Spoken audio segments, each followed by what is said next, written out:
అలాగే వీళ్ళతో గొడవలు పెట్టుకొని బజార్లో అల్లరి పాలైపోతే నీకు ఎవరైనా రెస్పెక్ట్ ఇస్తాడా? కట్టుకున్న భార్య నీకు రెస్పెక్ట్ ఇవ్వదు.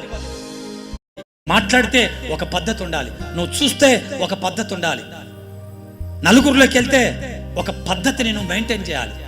అప్పుడు నీకు రెస్పెక్ట్ వస్తుంది. Praise the Lord, hallelujah, hallelujah. Respect ఎప్పుడు పోతుంది?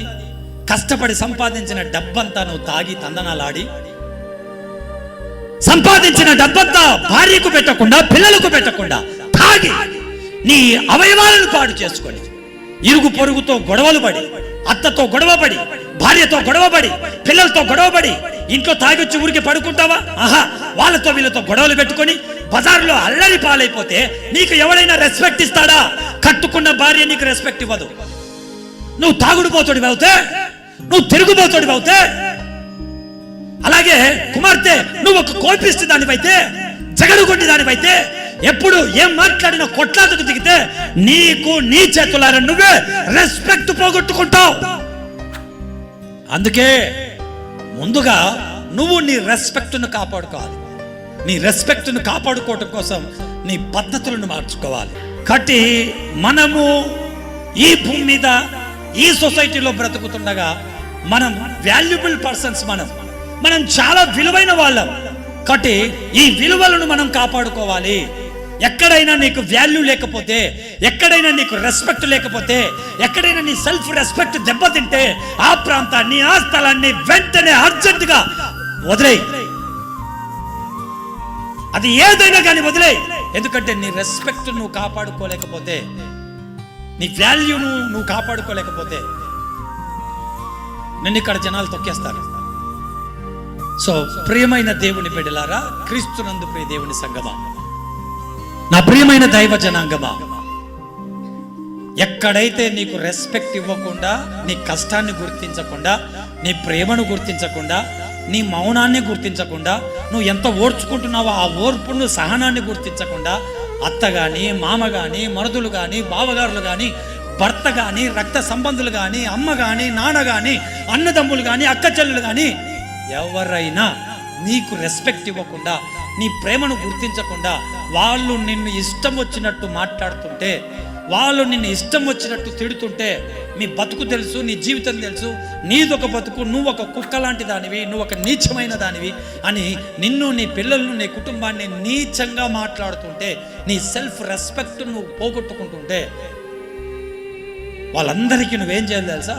ఎక్కడైతే నీకు వాల్యూ లేదో, ఎక్కడైతే నువ్వు రెస్పెక్ట్ నువ్వు లేకుండా మాట్లాడుతున్నారో, ఎవరైతే నీకు గౌరవం లేకుండా మాట్లాడుతున్నారో, వాళ్ళందరికీ నువ్వు చేయాల్సిందని తెలుసా? వాళ్ళందరికీ నీ వాల్యూ ఏంటో నువ్వు చూపించాలి. హల్లెలూయా. ఏమా, మీ పిల్లలకు మీ వాల్యూ చూపించండి.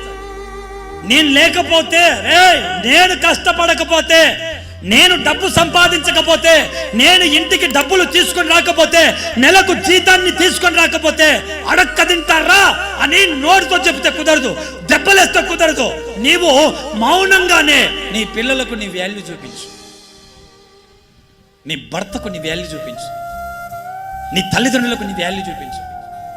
నీ లోటు అంటే, నువ్వు లేకపోతే మాకింత కష్టం వస్తుందా? మా అమ్మ లేకపోతే నాకు ఇంత కష్టమా? మా నాన్న లేకపోతే డబ్బుకు నేను ఇంత ఇబ్బంది పడాలా? నా భార్య లేకపోతే నా ఇంట్లో ఇన్ని పనులు బ్రేక్ అవుతాయా? నా పిల్లలు లేకపోతే నాకు ఇంత ఇబ్బంది జరుగుతుందా?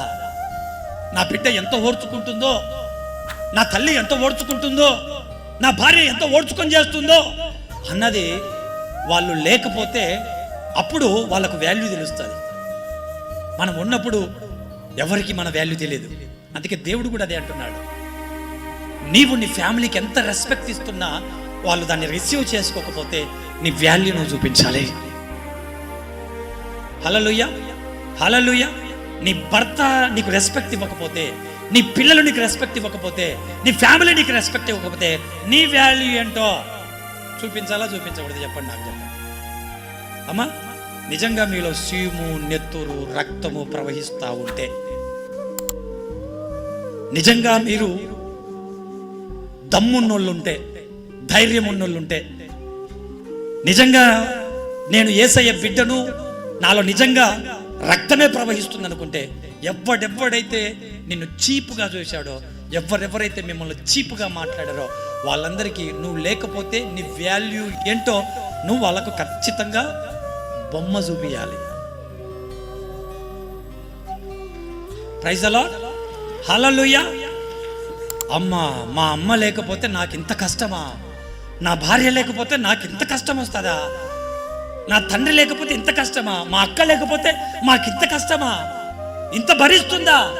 ఆ వాల్యూ ఎప్పుడైతే నువ్వు చూపిస్తావో అప్పుడు మళ్ళీ నీ దగ్గరకు వచ్చి extremely sorry, I'm really sorry అని మళ్ళీ నీకు క్షమాపణ చెబితే అది సెల్ఫ్ రెస్పెక్ట్ను కాపాడుకోవడం అంటే. వాళ్ళు గౌరవం ఇవ్వలేదని, వాళ్ళు మర్యాద ఇవ్వలేదని, వాళ్ళు మనల్ని తిడుతున్నారని ఏడ్చుకుంటూ ఇదిగో కళ్ళకు వస్తున్న నీళ్లు దుడుచుకుంటూ ఇంకా మా బతుకులు ఇంతే, మా జీవితాలు ఇంతే, ఇంకా మనం వీళ్ళ చేతుల కింద మనం బతకాల్సిందే అని నువ్వు అలాగే బతుకుతే నీ జీవితం అంతా ఇంతేగా. ఇంకా ఏడ్చుకుంటూనే బతకాలి నువ్వు.